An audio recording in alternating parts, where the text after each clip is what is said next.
어색한 이 분위기 옆에 있는 분들랑 잠깐 인사할까요? 환영합니다. 잘 오셨습니다.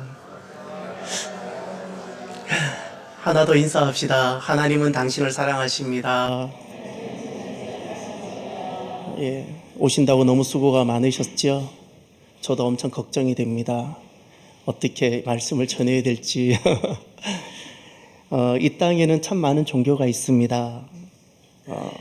그런데 기독교는 그 많은 종교 중에 하나가 아닙니다. 기독교는 살아계신 예수님을 만나는 이야기입니다. 오늘 이곳에 계시는 예수님을 만나는 복된 부활주일이 되시기를 바랍니다. 예수님을 만남으로 예수님을 만난 이야기를 써내려가게 되는 복된 인생이 되시기를 바랍니다. 감동적인 영화 이야기 소식을 들었습니다. 지금 한국의 영화 산업이 죽어가고 있지요. 그런데 100만 관객을 돌파한 영화입니다.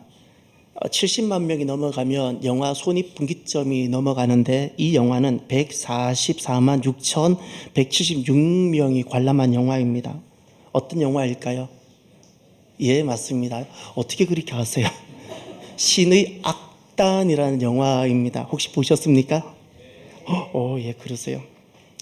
예, 그 영화는 실화를 배경으로 한 영화입니다. 1994년 제가 마지막 군생활 하던 전역하던 그 해입니다. 그 해에 빌리 그레이엄 목사님이 평양에서 집회하는 것이 있었습니다. 그런데 그 집회가 되면 많은 자금이 고난 행군 중에 있었던 북한의 자금이 어려웠던 그 북한이 그 많은 자금을 외국으로부터 들어오는 걸로 약속을 받은 겁니다. 그래서 그 실제로 있었던 것을 배경으로 하고 탈북한 사람들 이야기를 듣고 그것을 실화를 배경으로 조금은 각색을 했겠지요. 그렇게 만들어진 것이 신의 악단이라고 합니다. 그 내용을 보면 북한 보위부라는 것은 예수 믿는 사람을 찾아 잡아다니는 사람들입니다. 사상이 불온한 사람들을 잡아다가 다니는 사람인데 지시가 내려온 거예요. 교회 하나 만들으라고. 진짜 믿는 사람인 것처럼 하라고. 아무도 하지 않으려니까 보위부 장교가 하게 된 거예요. 늘 예수 믿는 사람 잡으러 다니던 사람이 예수 믿는 척을 해야 되는 거예요. 그것도 진짜처럼. 근데 그 내용을 보면 참 놀라운 것이 전혀 예수님을 알지 못했던 사람입니다. 그냥 예수 믿는 사람이 싫었고 예수가 관심도 없었고, 그런데 예수 믿는 척을 해야 되니까 그것도 많은 자금이 걸려있고 정부로부터 반드시 해내야 된다고 하는 지시를 받으니까 진짜 믿는 척을 하기 시작한 거예요. 진짜 믿는 척을. 그 사람은 가짜였습니다. 가짜였는데 놀라운 사실은 그가 진짜가 되고 마지막에는 그 지시가 내려오죠. 이것이 끝나면 다 처형하라고. 그런데 이 보위부 장교였던 이 사람이 다 탈북을 시킵니다. 다 탈북을 시키고 본인이 대신 죽어요. 가짜였으면 그렇게 하지 않죠. 그런데 본인이 진짜인 척 하다가 진짜가 되어버렸어요. 가짜였는데 진짜인 척 하다가 진짜가 되고 나니까 내가 죽더라도 저들을 살려주고 싶은 거예요. 저는 그 영화를 보면서 제가 처음으로 하나 깨달은 것이 있어요. 항상 그 가짜에 대해서는 제가 부정적인 의식이 심했던 사람입니다. 그런데 미성숙하고 온전하지 못한 이 가짜가 얼마나 귀하고 가치 있는 것인가. 너무나도 가짜가 법에 같다는 것을 처음 깨달았어요. 사랑하는 성도 여러분, 하나님은 여러분을 참 사랑하십니다. 오늘 이 자리에 오기까지 어떤 배경으로 오게 되셨는지 저마다 사연이 있을 거예요. 저도 오늘 제가 초청하신 두 분이 이 자리에 계세요. 저랑 운동 같이 하는 분들이에요. 저는 오늘 그분들만 보이는 거예요. 지금 저는 그분들만 보여요. 저 뒷자리에 앉아 계시는데 여러분, 오늘 가짜라는 단어가 그런 생각이 들게 합니다. 내 삶을 진짜 살게 하지 못하는, 나를 진짜가 아니라 가짜가 되게 하는 것이 있다면 무엇일까? 여러분, 나는 진짜 살고 있습니까? 아니면 살지만 진짜가 아니라 그냥 끌려다니는 삶일까요? 내 삶이 언제 진짜가 되지 못하고 가짜일까요? 쫓겨다닐 때, 끌려다닐 때, 몰려다닐 때, 그것은 진짜 내가 사는 것일까요? 그것은 저는 가짜일 거라고 생각합니다. 언제 내가 이렇게 쫓겨다니고 언제 내가 끌려다니고 몰려다닐까요? 두려움. 두려움이 없다면 우리는 몰려다니지 않습니다. 끌려다니지 않습니다. 쫓겨다니지 않습니다. 어떤 일에 있었어도. 그런데 작은 일이라도 두려움이 딱 되면 나는 거기에 끌려다니고 몰려다니게 되지 않을까요? 그러면 이 두려움이라는 내 인생을 진짜가 아니라 가짜로 살아가게 하는, 진짜 내가 살고 싶은 삶이 아니라 끌려다니게 하는 삶을 살게 하는 이 두려움의 뿌리는 무엇일까요? 하나하나 제거해보면 압니다. 이 두려움은 도대체 어디서 왔는가? 지우개를 하나하나 지어보면 진짜 두려움의 뿌리가 나오는데 무엇일까요? 죽음입니다. 왜 두려움의 뿌리가 죽음인지 이제 잠깐 생각을 해봅시다. 암이라는 것을 예를 들어볼까요? 성인의 30%가 암을 경험한다고 하는데 암이 왜 두려울까요? 죽음 때문입니다. 그러면 지우개를 한번 지어볼까요? 암이라는 것에 죽음이라는 것이 없다면 어떤 암이 걸려도 암 사기든 오기든 십기든 암이 찾아왔는데 그것이 나에게 죽음으로 이어지지 않는다면 그 암 때문에 내가 두려울까요? 그렇진 않을 겁니다. 우리가 차량 사고를 왜 두려워할까요? 왜 화재를 두려워할까요? 왜 비행기를 타는 것, 하늘에 올라가는 것이 두려울까요? 왜 배를 타고 대양을 건너가는 것이 두려울까요? 죽음 때문이지 않을까요? 지우개를 지어보세요. 만약에 내가 죽음이라는 것이 없다면, 화재가 나도 내가 죽음이라는 것이 내게 찾아오지 않는다면, 비행기를 타고 떨어져도 나는 죽지 않는다면 비행기를 타는 것이 두려울까요? 배를 타는 것이 두려울까요? 결코 두렵지 않을 겁니다. 결국 우리가 두려움 때문에 쫓겨다니고, 우리가 그 두려움 때문에 어떤 것을 하지 못하고, 비행기를 못하고, 내가 바다에 가지 못하고, 아직도 우리 영은 물가에 무릎 이상 들어가지 않습니다. 우리 영은 저보다 키도 커요. 80이 넘어요. 그런데 아직도 무릎만 총총총 걷어서, 바지를 걷어서 무릎까지만 물에 들어가요. 왜죠? 물이 두려우니까. 죽음이 없다면 우리는 지금과는 분명히 다르게 살아갈 것입니다. 암이 와도 죽지 않는다면 우리는 암 때문에, 암이 찾아와도 나는 전혀 다른 삶을 살게 되지 않겠습니까? 사랑하는 여러분, 죽음의 문제가 해결되었습니까? 어떠신가요? 교회는 좀 더 성품이 좋은 사람들이 모인 곳일까요? 아닙니다. 교회 밖에 있는 사람들보다 더 좋은 사람들이 모였다고 결코 말할 수 없습니다. 교회는 도대체 무엇일까요? 교회 밖에 있는 사람들보다 더 좋은 사람이라고 말할 수 없다면 이 교회라는 곳은 도대체 무엇일까요? 죽음의 문제를 어떻게 해결할 수 있는지를 알게 되고 알려주는 곳, 그리고 죽음의 문제를 해결한 사람들이 모이는 곳, 또 죽음의 문제를 해결하고 싶어서 오는 곳, 그것이 바로 교회입니다. 오늘 우리 인생은 다시 시작될 수 있습니다. 저는 처음 교회를 다닐 때부터 참 대단히 돌아보면 열심이었던 것 같습니다. 그런데 종교로 다녔던 것을 제가 압니다.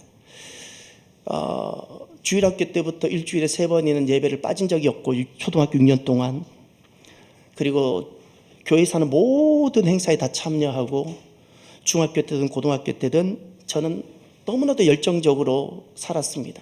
성경을 누구보다 많이 알았고, 그것이 저는 믿음이 있는 줄 알았습니다. 누가 물으면 나는 천국 간다고 이야기를 했습니다. 난 앞으로 목사가 될 거라 그랬습니다. 교회에서 하는 모든 것이 좋았습니다. 프로그램이 좋았고, 심지어 교회에서 자는 것도 좋았습니다. 교회에서 하는 모든 일이 나랑 잘 맞았습니다. 그런데 그 젊은 시절까지 제게 가장 다가오지 않는 것이 하나 있었습니다. 그렇게 주일학교 때부터 교회를 빠지지 않고 다녔던 제가 모든 사역에 누구보다 열심히 헌신적으로 사역했던 제가 가장 다가오지 않는 것이 하나 있었습니다. 부활입니다. 부활이 참 다가오지 않았습니다. 여전히 교회를 다녀도 남들에게 말하지 못한 깊은 두려움이 제게 있었습니다. 주님을 보지만 여전히 저는 세상이 크게 보였습니다. 목회도 정말 남들이 칭찬할 만큼 성공적으로 잘해보고 싶은 마음이 이렇게 컸습니다. 세상에서 내가 남들에게 인정받지 못하고 낮아지는 것이 정말 죽는 것만큼 힘들었습니다. 이런 저였습니다. 그러던 어느 날 부활하신 주님을 제가 만나게 됩니다. 늘 내 곁에 계셨던 주님, 그 주님을 내가 비로소 보게 되고 만나게 된 것입니다. 그 순간 제 안에 일어났던 변화가 있습니다. 늘 제 곁에 계셨던 주님을 제가 비로소 보고 만나게 된 순간 항상 무엇인지 모르지만 그 열정으로 감추어 두었던 사람들에 대한 의식들, 사람들의 시선들, 헌신과 충성이라는 그 이면에 들어있었던 무엇으로도 해결되지 않는 그 두려움들, 이것들이 사라지기 시작했어요. 사라지기 시작했습니다. 그리고 지금까지 살아보지 못한 참 무엇으로 설명할 수 없는 평강, 새로운 삶이 시작이 되었습니다. 그것이 잠깐이 아닙니다. 잠깐 내가 열심히 무엇을 기도할 때만이 아니라 항상이고 지속되고 있다는 겁니다. 전에는 겉모양은 너무나도 훌륭한 믿음이지만 그 속에 깊이 들어가 보면 두려움이 해결되지 않은 채 있었는데 이제는 두려움이 아니라 담대함입니다. 이제는 세상이 아니라 하나님 나라입니다. 제 인생은 다시 시작되었습니다. 그래서 저는 이렇게 말합니다. 덧보태어진 삶이라고. 제가 그랬던 것처럼 오늘 우리 모두도 다시 시작할 수 있습니다. 오늘 본문에 보면 저와 같은 한 사람이 등장합니다. 막달라 마리아입니다. 막달라 마리아는 갈릴리 출신, 갈릴리 막달라라는 동네에 살던 여인입니다. 그는 한때 7 귀신이 들렸던 사람이었습니다. 자기가 자기 삶을 산 것이 아니라 귀신에게 사로잡혀서 몰려다니고 쫓겨다니고 끌려다녔던 사람입니다. 온통 두려움에 그를 사로잡았습니다. 그런 그를 예수님께서 오셔서 그를 고쳐주셨습니다. 얼마나 기쁘겠습니까? 얼마나 감사합니까? 그래서 예수님을 섬기는 것도 감사하고 예수님을 따르는 것도 감사하고 예수님 하는 모든 것이 좋았습니다. 막달라 마리아는 그것이 믿음인 줄 알았습니다. 제가 지난날 모습이 믿음인 줄 알았던 것처럼 막달라 마리아는 그것이 진짜인 줄 알았습니다. 그러나 예수님은 질병을 고쳐주러 이 땅에 오신 것이 아니라는 사실을 기억하십시오. 예수님은 이 땅에서 내가 좀 더 잘 살고 편안하게 해주기 위해서 오신 것이 아니라는 사실을 기억하십시오. 예수님은 막달라 마리아가 그저 귀신에서 쫓겨나고 그저 이 땅에서 그냥 그렇게 좀 더 잘 사는 것, 그것 때문에 오신 것이 아니었습니다. 아직 막달라 마리아는 예수님을 곁에 두고도 진짜 예수님을 만나지 못했던 겁니다. 막달라 마리아는 이렇게 예수님을 만납니다. 예수님이 죽으셨습니다. 그런데 그 죽음이 7 귀신이 들리면서 그렇게 죄를 짓고 살았던 나 때문에 대신 죽으셨다는 것이 하나도 와닿지 않았던 막달라 마리아. 그저 내 질병을 고쳐주시고 내 이 지긋지긋한 삶에서 나를 건져주신 그 은혜가 너무너무 감사해서 내가 너무 존경하고 사랑하는 분이 돌아가셨다는 사실이 너무 슬펐던 막달라 마리아. 그 막달라 마리아가 예수님이 계시는 무덤까지 옵니다. 아무도 예수님 두려워서 가까이 오지 못했던 그때 막달라 마리아가 예수님 계시는 그 무덤까지 옵니다. 무덤까지 옵니다. 그러나 만나지는 못합니다. 예수님이 계시는 무덤까지 왔지만 만나지는 못했습니다. 그리고 더 놀라운 사실 14절을 보면 이렇게 말씀합니다. 이 말을 하고 뒤로 돌이켜 예수께서 서신 것을 보았으나 예수이신 줄을 알지 못하더라. 부활하신 예수님 뒤에 서 계셨습니다. 막달라 마리아가 뒤를 돌아 인기척이 느껴져서 뒤를 돌아 부활하신 예수님을 보았습니다. 보고도 예수님을 만나지 못했습니다. 보았는데 예수님을 못 만났습니다. 그리고 비로소 막달라 마리아가 눈이 열려서 예수님을 만나는 순간이 있습니다. 저는 오늘 이 말씀이 너무너무 제게는 가슴에 와닿았고 제게는 제가 울었던 자리입니다. 15절을 보십시오.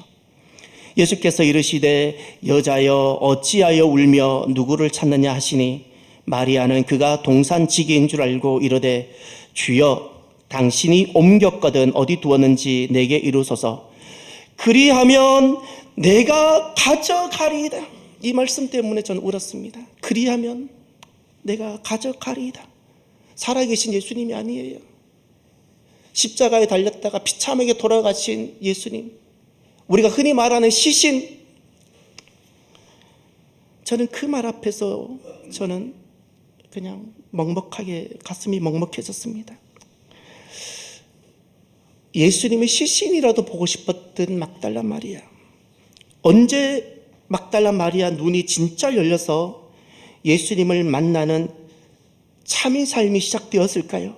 바로 이 순간입니다. 그리하면 내가 가져가리이다. 울면서. 이게 진심이었어요. 쇼도 아니고 프로그램도 아니고 진심이었어요. 아직 막달라 마리아는 부활에 대한 이해와 지식이 전혀 없었습니다. 지난날 예수님을 섬겼던 것이 그는 믿음이라 생각했지만 실은 믿음이 아니었습니다. 아직도 그는 아마 천국에 대한 것도 믿어지지 않을 수도 있었을 겁니다. 다만 한 가지, 막달라 마리아에게 있었던 한 가지는 있었습니다. 예수님을 향한 그 마음이 진심이었다는 겁니다. 아무것도 알지 못했지만, 아직도 믿음이 너무 부족했지만 예수님을 향한 그의 마음이 진심이었습니다. 바로 그 순간입니다. 그 순간 부활하신 예수님을 그가 만나게 됩니다. 마리아야. 그 전까지는 예수님이 여자여 부릅니다. 그런데 바로 그 순간 예수님은 그의 이름을 불러주십니다. 마리아여. 오늘 귀한 여러분, 하나님께서, 우리 예수님께서 여러분의 이름을 불러주시기를 바랍니다. 부활하신 주님을 만나게 되면 어두웠던 우리의 영혼의 빛으로 빛이 비치기 시작합니다. 막달라 마리아가 그랬습니다. 예수님을 곁에 모시고도 예수님을 만나지 못했던 여인입니다. 그런데 지금 부활하신 주님을 만나고 나니까 그의 인생은 비로소 다시 시작이 됩니다. 두려움이 정말 감추고 깊이 두었던 그 모든 두려움이 뿌리째 뽑혀서 사라집니다. 더 이상 두려움이 내 삶의 주체가 되지 않습니다. 나는 더 이상 그것에 끌려다니지 않습니다. 예수님께 있는 부활 생명이 내게 오고 그것이 내 것이 되고 그 부활 생명이 나를 담대하게 살아가게 합니다. 이젠 죽음이 두렵지 않은 삶이 되는 겁니다. 사랑하는 성도 여러분, 부활이란 제게는 그렇습니다. 나를 다시 시작하게 한 것, 나를 다시 시작하게 한 것이 부활입니다.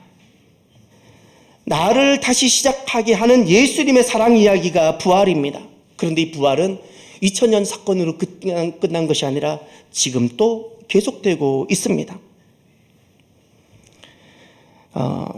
탈북하시는 분들 돌아와서 이제 이야기를 하지요. 그분들이 당장 두만강을 건너서 탈북하고 나면 먹을 것이 없고 몸을 피할 곳이 없기 때문에 선교사님들과 교회의 도움을 많이 받습니다. 그들은 살고 싶어서, 당장 먹고 싶어서 성경도 읽고 기도하는 척, 또 예배하는 척 합니다. 살려고. 그런데 그들이 살려고 예배당에 왔고 살려고 선교사님을 붙잡았는데 진짜 하나님을 만나게 됩니다. 하나원에 입소한 사람들, 탈북에서 한국까지 들어오신 분들이 하나원에 계십니다. 먼저 그것을 한국 사회도 배우고 많이 스타디를 합니다. 하나원에 입소한 사람들이 쭉 다 이렇게 체킹하는 것이 있습니다. 그 중에 절반이 기독교 선교단체 도움으로 한국에 들어온 것을 보고 다 고백합니다. 한국에 가기 위하여 교회와 선교사님들이 도움을 받았다는 겁니다. 처음에는 살고 싶어서, 한국에 가고 싶어서 도움을 받았는데 그 선교사님을 통하여 사랑을 경험하고, 처음에는 살고 싶어서 말씀을 듣고 읽는 척했지만 말씀을 접하면서 놀라운 것은 그분들이 주님을 만나게 되었다는 사실입니다. 하나원 입소자 70에서 80%가 그 하나원에 있는 동안 하나원 주일 예배를 참석하고 주일 예배 참석하는 절반이 새벽 예배를 참석한답니다. 이들은 철저하게 삶이 무너졌던 사람들입니다. 정말로 절망을 경험했던 사람들입니다. 그런데 이들은 다시 시작이 되었습니다. 무엇이? 부활입니다. 부활은 지금 또 계속되고 있습니다. 아직 내 믿음이 부족하고 어려워도 괜찮습니다. 실은 성경을 아직 잘 몰라도 괜찮습니다. 성경을 잘한다고 진짜도 아닙니다. 교회에서 하는 여러 가지 많은 일에 내가 잘 참석한다고도 아닐 수 있습니다. 잘 못해도 괜찮습니다. 아직 부활도 잘 이해되지 않고 천국이라는 것이 너무 만져지지 않고 느껴지지 않아도 믿어지지 않아도 괜찮습니다. 우리도 그랬습니다. 모르고 나왔는데 예수님이 나를 만나 주셨어요. 다 알지 못하고 나왔는데 만나 주셨어요. 다만 한 가지, 예수님이 진짜면 나는 예수님을 만나고 싶었던 것은 있었어요. 천국이 진짜 있다면 지옥만큼은 가지 않고 천국 가고 싶었던 것은 진심이었어요. 제 스스로 죽음을 피할 수는 없었지만 죽음을 이기고 사는 삶이 있다면 나는 그 길은 가고 싶었던 것은 진심이에요.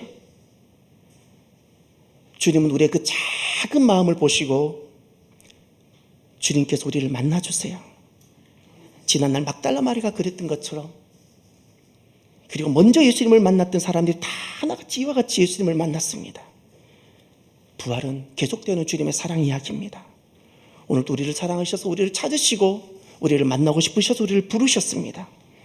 지난날에는 막달라 마리아가 이 이야기를 이어갔다면 오늘은 이 이야기를 이 자리에 있는 저와 여러분이 이어가게 되는 복된 부활의 성도들이 되기를 바랍니다. 기도합시다. 하나님,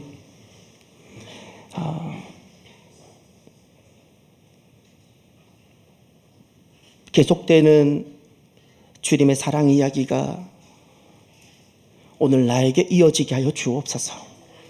잘 알질 못하지만 아직 믿음도 어리지만, 그러나 지난날 막달라 마리아가 그랬던 것처럼, 먼저 믿은 자들이 그랬던 것처럼